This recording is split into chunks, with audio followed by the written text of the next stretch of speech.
سلام دوستای عزیزم، امروز میخوام طرز تهیه شله زرد رو بهتون یاد بدم. شله زرد یه دسر خوشمزه است که احتمالا خیلی‌ها دوستش دارن.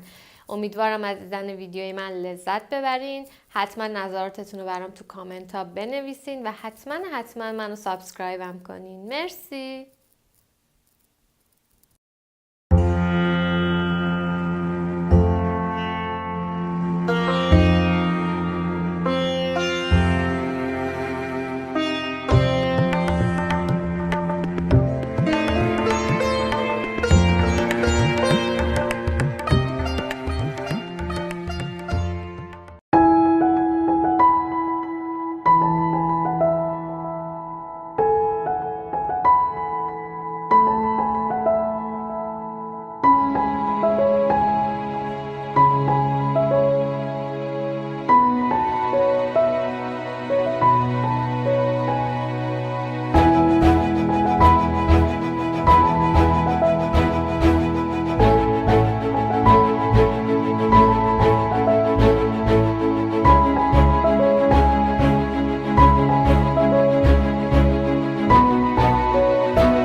مرسی دوستای عزیزم که ویدیوی منو نگاه کردین. لطفاً برای حمایت کردن از من ویدیوامو لایک کنین، کامنت بذارین برام، با دوستاتون به اشتراک بذارین و میتونین با هم دیگه از طریق شبکه‌های اجتماعی مثل فیسبوک، تلگرام، اینستاگرام که لینکش پایین این ویدیو هستش در ارتباط باشین. مرسی، خداحافظ.